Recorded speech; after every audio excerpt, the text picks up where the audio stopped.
नमस्कार सभी को। आज अपने 2024 में आने वाली एक बड़ी भर्ती अध्यापक ग्रेड से संबंधित स्कूल लेक्चरर 2023 की भर्ती के बारे में बात करेंगे। ज्यादा किसी प्रकार की बड़ी बात नहीं करूंगा मैं, और आपका एक कीमती समय में से थोड़ा सा हिस्सा मैं लेना चाहूंगा इस बात को देखते हुए कि आप इतने बड़े एग्जाम की तैयारी में लगे हैं या तैयारी शुरू करने जा रहे हैं। दोनों ही केस के अंदर मैं ये कहना चाहूंगा कि अगर आप एक अच्छी रणनीति के साथ नहीं चलेंगे तो अपने लक्ष्य तक पहुंचना थोड़ा सा मुश्किल। आप सभी एक अनुभव के साथ, एक अच्छी क्वालिफिकेशन के साथ में हैं, तो आप बहुत सारी बातों को समझते हैं। यहां मैं सिर्फ इतना ही कहना चाहूंगा कि अब तक आरपीएससी के कुल व्याख्याता के इस एग्जाम की अगर मैं बात करूं तो अब तक अपने पास में 10 एग्जाम हो चुके हैं। उन 10 एग्जाम के अंदर अगर मैं बात करूं तो 2011 के अंदर एक एग्जाम हुआ था, 2013 के अंदर एक हुआ था, 2016 के अंदर आरपीएससी का हुआ एग्जाम, 2015 की भर्ती का आप सभी को याद होगा कि आरपीएससी का एक ये ऐसा पेपर था जिसके अंदर सबसे ज्यादा प्रश्नों को उनको डिलीट करना पड़ा था, और उसके बावजूद भी वो पेपर कैंसिल नहीं किया गया, जबकि एक बहुत बड़ा हिस्सा प्रश्नों का गलत था उसमें। उसके बाद में 2020 के अंदर 3 पेपर हुए थे। मैं यहाँ पेपर डेट के और पेपर सन के साथ चल रहा हूँ, ना कि विज्ञप्ति जारी हो गई ईयर को पकड़ रहा हूं मैं यहाँ से। 2020 में ए बी सी 3 अलग अलग पारियों के अंदर अपना फर्स्ट पेपर हुआ था। 2022 के अंदर अलग अलग विषय अध्यापकों के साथ में अपने अलग अलग पारियों में ए बी सी और डी 4 क्रम में अपने पेपर हुए थे। मैं यहां पर आपके टोटल मिलाकर 10 पेपर हैं। उन 10 पेपरों के बारे में यह बताने जा रहा हूं कि आप अपने विषय के सबसे महत्वपूर्ण और सबसे मुश्किल भाग के अंदर इन आने वाले 12 प्रश्नों के किस प्रकार से तैयारी करें, और आप अपने यहां मेरे इन 10 पेपरों के एक साथ एक चार्ट के रूप में आपके सामने रखने से आपको यह अंदाजा हो जाएगा कि क्या मुझे किसी भाग को यहां से स्किप करना चाहिए। क्योंकि 75 प्रश्नों में बहुत सारे विषय होने के साथ साथ आपके लिए एक मुश्किल पार्ट ये बना रहता है, और इसमें ज्यादातर आपके साथी है इसे स्किप करके निकलते हैं। लेकिन क्या हमें गणित को स्किप करना चाहिए, क्या हमें स्टैटिक्स को करना चाहिए, और क्या हमें रीजनिंग को करना चाहिए? जबकि मैं तो कहूंगा तीनों को नहीं करना चाहिए, क्योंकि ये एक ऐसा स्कोरिंग क्वेश्चन है जिसमें आप 100% कर सकते हैं यदि आपने थोड़ा सा समय मेरे साथ और मेरे इस प्लेटफॉर्म पर अगर आपने मुझे दिया तो।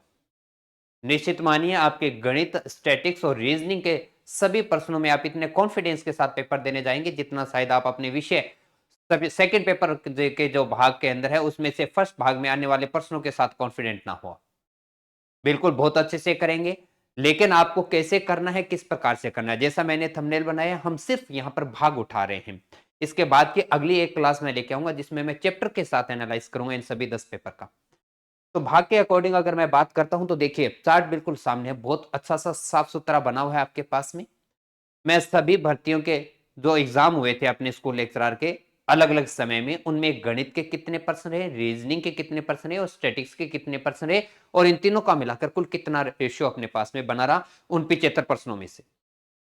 तो मैं क्रम से शुरुआत करता हूं। मेरे पहले 2011 के अंदर 2011 के अंदर जैसे, क्योंकि आपके सिलेबस में 20 प्रश्नों के लिए 5 भाग रखे गए, मैथ, स्टैटिक्स, रीजनिंग, साइंस और इंग्लिश। उन 20 प्रश्नों में आप ये मान के चल सकते हैं कि एवरेज सभी के खाते में 4-4 प्रश्न आते हैं, पर ये हमेशा हो ये जरूरी नहीं है। अगर मैं 2011 के पहले एग्जाम, क्योंकि मैं लगातार इन एग्जाम के अनुभव के साथ में रहा हूं और बहुत सारे विद्यार्थियों का इन अलग अलग समय में हुए एग्जाम के अंदर एक अच्छे रैंक के साथ सिलेक्ट कर हुए हैं वो, लेकिन ऐसा नहीं हुआ कि उन्होंने अपने फर्स्ट पेपर के अंदर गणित, स्टैटिक्स और रीजनिंग को स्किप किया हो। आपको पढ़ना है, तैयारी करना है। जिनको आप स्कोर 0 मान के चल रहे हैं वो आपकी उम्मीद से भी ज्यादा स्कोर लेके आएगा, ये मान के चलिए आप।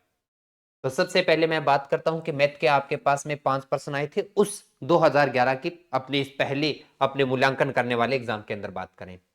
स्टैटिक्स सांख्यिकी के अंदर अपने पास में 4 प्रश्न आए थे और रीजनिंग के प्रश्नों की संख्या 3 आई थी। सामान्य तैयारी करवाते समय हमारे द्वारा यह बताया जाता है, या आपने समझा होगा या सुना होगा कि आपके सभी भाग से 4-4 प्रश्न आते हैं, पर यह जरूरी है नहीं, और इसका अंदाजा आप खुद लगा पाएंगे। तो 2011 में कुल मिलाकर 12 प्रश्न आए, जिसमें निष्कर्ष निकल के ये आया कि गणित के प्रश्नों की संख्या ज्यादा रही, जबकि आप ज्यादा समय देते हैं रीजनिंग को। जबकि रीजनिंग के सिर्फ प्रश्न संख्या आई थी 3 और गणित और स्टैटिक्स में दोनों को मिला दे तो 9 प्रश्न आपके हाथ में थे और ये 9 प्रश्न वो थे जो सारे सही होने वाले थे। उसके बाद में मैं बात करता हूं 2013 के अंदर। 2013 के अंदर जैसा हम प्लान करते बिल्कुल उसी प्रकार से व्यवस्थित आरपीएससी ने एग्जाम रखा अपने सामने। 4-4 प्रश्न, 4 गणित के, 4 स्टैटिक्स के और 4 रीजनिंग के, टोटल मिलाकर 12 प्रश्न अपने सामने आए थे। कुल मिलाकर अपने पास में 12 प्रश्न रहे थे। उसी क्रम में मैं बात करता हूं 2016 में, जिसमें मैंने कहा कि आरपीएससी का एक रेड जोन में जाने वाला एग्जाम जिसके अंदर सबसे ज्यादा प्रश्नों को डिलीट किया गया था, उस एग्जाम के अंदर मैं बात करूं तो देखिए क्यों खतरनाक हुआ आप सभी विद्यार्थियों के लिए। क्योंकि जो विद्यार्थी गणित को छोड़कर सांख्यिकी और रीजनिंग पे समय दिया था या उन सब्जेक्ट को तैयार करके पहुंचा था एग्जाम के दौरान, उनके साथ कितनी बड़ी चोट हुई होगी जब उनको सामने पता चला कि गणित के अकेले 9% मिले थे वहां पर। अगर मैं आपके मैनेजमेंट और इतिहास के बारे में बात करूं तो सबसे बड़ा पार्ट आपके सामने रखा गया था। गणित के 9% अपने पास में और स्टैटिक्स और रीजनिंग में से सिर्फ 1-1% और टोटल प्रश्नों की संख्या अपने पास में 11 पहुंची। तो एक बड़ा नुकसान हुआ था, बहुत बड़ा झटका झेलना पड़ा था। बहुत सारे विद्यार्थी जिनका सब्जेक्ट बहुत शानदार होने के बावजूद, लेकिन यहाँ पर थोड़ी सी जो प्लानिंग लेके चले थे और उस प्रकार से पेपर सेट नहीं होने की वजह से नुकसान हुआ था। इसलिए मैं कह रहा हूँ छोड़ना किसी को बनिए, जितना हो प्रयास जरूर करें और कोशिश करें तो इसके अंदर ऐसा प्रयास कर लीजिए। और जितना मैं आपसे समय मांगता हूं प्रतिदिन आधे 1 घंटे का मैं आपसे समय लूंगा। लाइव कोर्सेज मैं आपके लिए जल्द शुरू कर रहा हूं, उसके बारे में अभी बात करेंगे अपनी। फिर आ जाते हैं 2020 के बाद। 2020 में मैंने कहा कि ए बी सी 3 अलग अलग ग्रुप में हुए थे, सब्जेक्ट वाइज अलग अलग। 2020 का जो 3 जनवरी को हुआ था उसके अंदर मैथ के अपने पास 3%, स्टैटिक्स के 3 यानी 3 और 3 6 भाग, तो अब 6 प्रश्नों का भाग मैथमेटिक्स के अंदर आ गया और 4% रीजनिंग के रखे गए, प्रश्नों की संख्या 10। मैं 2020 और 2022 तक की अगर मैं बात करूं तो जितने भी जो अपने 5 एग्जाम, आप 4 और 3 7 एग्जाम जो सामने हैं उन सभी एग्जाम में टोटल कुल मिलाकर इन तीनों भाग से प्रश्नों की संख्या 10 रखी गई थी। पर ये कहना सही नहीं रहेगा कि आगे 2024 में भी प्रश्न 10 ही रहेंगे। नहीं, 10 भी हो सकते हैं, 11 भी हो सकते हैं और 12 भी हो सकते हैं, लेकिन 10 से नीचे प्रश्नों की संख्या आज तक कभी आई नहीं है। और 75 में से 10% एक बहुत बड़ा रोल रखता है, आप ये बात अच्छे से जानते हैं। उसी के बाद में मैं बी भाग की बात करता हूं तो गणित के आपकी बार फिर से गणित के प्रश्नों की संख्या ज्यादा, स्टैटिक्स के अपने पास 2, रीजनिंग के प्रश्नों की संख्या अगर 4 एवरेज माने थे तो 1 नंबर का नुकसान हुआ था, 1% कम मिला अपने को और टोटल प्रश्नों की संख्या 10 प्राप्त हुई। इसी क्रम में 2020 के अंदर मैं बात करता हूं सी भाग के अंदर, गणित के फिर से 5%, रीजनिंग के स्टैटिक्स के 2 और रीजनिंग के 3, बिल्कुल सेम रेशियो के साथ में आया। दोनों एग्जाम बी और सी पार्ट बिल्कुल एक जैसा तरह, गणित के प्रश्नों की संख्या 5 के साथ चला था। उसी प्रकार से अच्छा, गणित के जो प्रश्नों की संख्या आ रही है आपके लिए मुश्किल जो पार्ट है वो 3D वाला पार्ट है, जरूर कीजिएगा। 3D पार्ट को मत छोड़िए, क्योंकि अगर मैं इन 9 प्रश्नों में बात करता हूं तो मैक्सिमम 5% 3D के आए थे और एक चैप्टर से 5% उठाना, आप जानते हैं कि आप इतने बड़े सिलेबस में अगर किसी एक टॉपिक को तैयार कर लेते हैं और 4 से 5% आपके हाथ में है तो ये बहुत बड़ी अचीवमेंट है अपनी।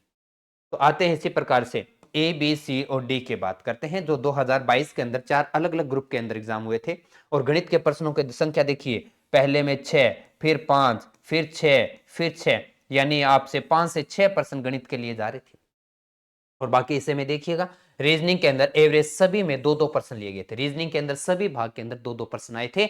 और यहां पर भी वही बात है कि स्टैटिक्स में भी 2-2 बचते हैं, लेकिन एक पेपर के अंदर जहां गणित के 5 आए वहां स्टैटिक्स का 1% बढ़ा दिया और प्रत्येक बार पाई चार्ट से संबंधित प्रश्न आपका आ रहा है, इस बात का ध्यान रखना आपको। स्टैटिक्स में माध्य माध्यिका बहुलक तो हमें पढ़ना ही होता है, प्लस हमें पाई चार्ट भी अपने को तैयार करना होता है, क्योंकि पाई चार्ट से संबंधित प्रश्न आ रहे हैं और इतना विशेष नहीं होता प्रश्न, एक सामान्य से स्तर का प्रश्न आता है। थोड़ी सी मेरे साथ आप अगर गणित को सीख भी लेते हैं तब भी कर जाएंगे, और अच्छा सीख गए तो बहुत कुछ करेंगे अपने यहाँ पे। तो ये मैंने आपके सामने रखा, तो आपको एक चीज यहां से निष्कर्ष रूप ये निकल के आया कि आपको 75 प्रश्नों में से 10 प्रश्नों के लिए कम से कम 10 या 11 या 12 इन तीनों में से एक ग्रुप हमारे सामने आता है, जिसके अंदर हमें अपने इन 3 सब्जेक्ट को तैयार करना होगा। गणित के, स्टैटिक्स के और रीजनिंग के सभी प्रश्नों का अंक भार इक्वल है। रीजनिंग ज्यादा मुश्किल नहीं कर सकते हैं, सांख्यिकी मुश्किल से मुझे 10 दिन का समय दे दीजिए, सांख्यिकी में 1% आपके हाथ से नहीं जाएगा। और मैं मैथमेटिक्स की मैं बात करता हूं तो मैथमेटिक्स के 4 चैप्टर अपने पास में बड़े रूप में संख्या पति और 3D है, बहुपद वाला और रैखिक समीकरण वाला। यूं मान के चलिए कि तो दो जो 4-4 क्लासेस के अंदर निकाल देंगे और हम केवल उस पॉइंट को पढ़ेंगे जो हमारे सिलेबस से संबंधित है या आरपीएससी ने उन एग्जाम से या उस भाग से प्रश्न उठा रहा है। तो ये तो हुआ हमारा अब तक के 10 पेपरों का। ये 10 पेपर टॉपिक वाइज किस टॉपिक से कितने पर्सन लिए जा रहे थे किस सन के अंदर, इन सबको लेते हुए मैं आगे की एक नई क्लास आपके लिए बनाऊंगा। फिलहाल मैं यहाँ पर आगे आप बात करना चाहूंगा कि आप अभी से जुड़िएगा मेरे कोर्स के अंदर। 13 जनवरी से 13 जनवरी 2024 को मैं लाइव बैच शुरू कर रहा हूं। एमएस एकेडमी एप्लीकेशन को अभी आप प्ले स्टोर से जाकर डाउनलोड कीजिएगा, नहीं तो लिंक आपको डिस्क्रिप्शन में मिल जाएगा। और 13 जनवरी 2024 को हमारी पहली क्लासेस शुरू हो जाएगी। अब तक के जो भी रिकॉर्डेड क्लासेस हैं मैं उन सब क्लासेस को वहां से हटाऊंगा। बिल्कुल फ्रेश बैच होगा, बिल्कुल पहले दिन की क्लास से चलेंगे, बेसिक कॉन्सेप्ट के साथ चलेंगे। प्रतिदिन मैं आपके लिए लाइव क्लास लेके आया करूंगा। समय हम सुविधा अनुसार रख लेंगे, इसमें कोई इशू नहीं, लेकिन समय रहेगा लगभग इवनिंग में, मतलब आप इवनिंग के बाद का समय कहेंगे, 6 7 8 बजे के बाद का समय, ताकि आपका किसी भी प्रकार का कोई आपका स्कूल है या किसी प्रकार की कार्य व्यवस्था होती है उसमें दिक्कत ना आए आपको और आपकी स्टडी रेगुलर बनी रहे। तो उस क्रम में मैं बात करूं तो क्या रहेगा कोर्स में, वो थोड़ा सा और मुझे समय दीजिए। देखो क्लासेस आपके लाइव होगी, लाइव होने के बाद में आपके पास में रिकॉर्डेड रूप में आपके पास में सेफ रहेगी तब तक जब तक कि आपका एग्जाम नहीं हो जाता। उसके बाद में टाइप वाइज आपके पास में प्रत्येक चैप्टर को मैं टाइप वाइज हर एक टाइटल के साथ में वीडियो आपके सामने बना रहता है। आज से 2 महीने 3 महीने बाद भी जब आपको पता चले कि जी मेरे को वो टाइप का प्रश्न नहीं आता, बहुत अच्छे से आपको सुविधा अनुसार वो वीडियो मिल जाएगा। बहुत क्रम में व्यवस्थित तरीके से होगा अपने पास में। सभी जो भी वीडियो होंगे उनकी बोर्ड वर्क की पीपीटी है वो भी आपको वहीं पे उपलब्ध हो जाएगी, वीडियो के तुरंत साथ में लगी होगी। और उसके साथ साथ में हर टॉपिक की मैं आपको प्रैक्टिस शीट दूंगा। आपको मार्केट से कोई किताब परचेज नहीं करनी, मार्केट के अलावा किसी और एक्सरसाइज को नहीं पढ़ना है, सिर्फ मैं आपको प्रोवाइड कराऊंगा मेरे द्वारा दी जाने वाली प्रैक्टिस पर्सन करना है, उसके अलावा और कुछ नहीं करना आपने। उसके अलावा पीडीएफ जो भी आपके पास में प्रैक्टिस शीट होगी, जो भी पीपीटी होगी, उसको आप अपनी गैलरी में डाउनलोड कर सकते हैं अच्छे से, और आप उनका प्रिंट निकाल सकते हैं ताकि आप अपने एक नोट्स के रूप में भी उनको साथ में लेके रखें। उसके बाद में जो प्रीवियस ईयर के आपके जितने भी टॉपिक हैं उनको मैं प्रत्येक टॉपिक वाइज प्रीवियस ईयर के क्वेश्चन भी कराऊंगा, और बाद में साथ साथ आपका ये मूल्यांकन करते चलेंगे कि जी इस तरह का अगर आप आपके सामने प्रश्न आता है तो आप कैसे कर पाएंगे, और अब तक आरपीएससी ने ऐसे प्रश्न आपसे पूछे हैं। तो ये 2011 से लेके अब तक के जितने भी अपने एग्जाम हो चुके हैं उन सभी एग्जाम के प्रश्न आपके टॉपिक वाइज आपको एप्लीकेशन में उपलब्ध करवा दूंगा, विद पीडीएफ रहेगी आपके सामने। प्री टेस्ट सीरीज जैसे जैसे हमारा कोर्स रनिंग में आएगा, जैसे जैसे हम हमारे चैप्टर होते चले जाएंगे, आपके पास में टेस्ट सीरीज रखूंगा। पहले अपना सिलेबस गति करता है उस प्रकार से, और जैसे अपना सिलेबस कंप्लीट हो जाता है एक टेस्ट सीरीज में आपको वीकली के तौर पे मैं आपको उपलब्ध कराऊंगा। मैथ, स्टैटिक्स और रीजनिंग के 12 प्रश्नों के साथ में टेस्ट रहा करेगा अपना।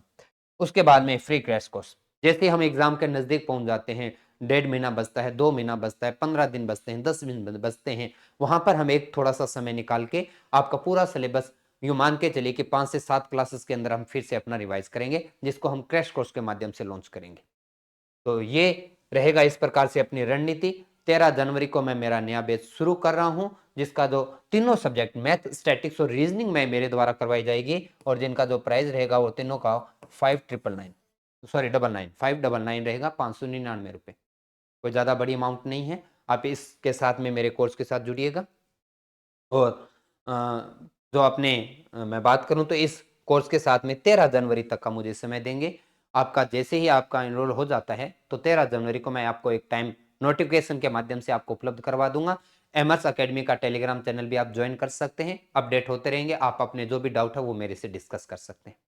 ज़्यादा समय ना लेते हुए मैं ये कहना चाहूँगा कि आप बहुत रणनीति के साथ अपने काम को कीजिए, क्योंकि आपके 75 प्रश्नों में सब्जेक्ट वाइज देखें तो संख्या ज़्यादा है और पर्सन वाइज देखें तो संख्या कम दिख रही है अपने को। तो उस समय आपके मन में कहीं आता है कि क्या मुझे 2 प्रश्नों के लिए, क्या मुझे 4 प्रश्नों के लिए इस भाग को करना है कि नहीं करना? तो मैं बिल्कुल आपको सही समय पे इस भाग को लेके सही गाइडेंस करता रहूँगा, और आप एक अच्छी रणनीति के साथ चलते हैं तो जितना स्कोर आप अपने सेकंड भाग अपने पेपर के अंदर करेंगे, आपके विषय में करेंगे, उससे उम्मीद जितना करते हैं उससे कहीं ज्यादा फर्स्ट पेपर जीके में आप अपना स्कोर करेंगे मेरे इन 12 प्रश्नों के साथ में। तो उम्मीद है कि मैंने आपका कीमती समय में आपको कीमती बातें बताई, ज्यादा आपका समय नहीं लिया मैंने।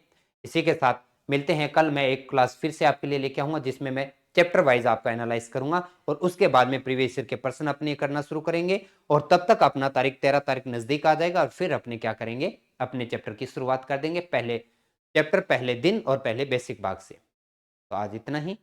धन्यवाद।